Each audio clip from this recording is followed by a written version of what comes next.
Welcome to Luca and Miguel. Enjoy the video. You begin by adding a client library like HTTP or DO. This gives you robust request tools.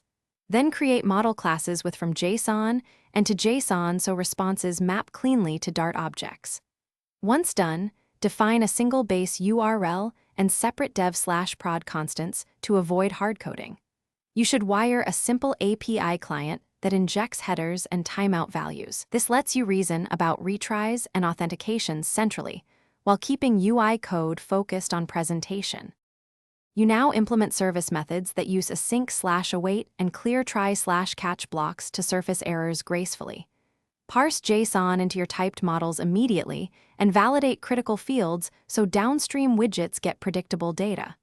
Make functions for query params, pagination, and header composition. This separates concerns and makes testing easier.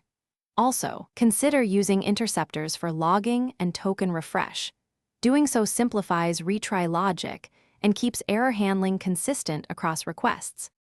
You finish by wiring service calls into your UI using a state solution like provider or block. This keeps UI reactive and testable.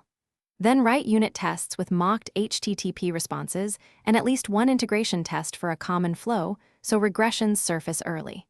If things fail, log the request and response bodies, check HTTP status codes, and retry idempotent operations. If authentication breaks, confirm token headers and refresh logic. That single check resolves many common issues. Thanks for watching and please subscribe. It's the best investment you'll ever make.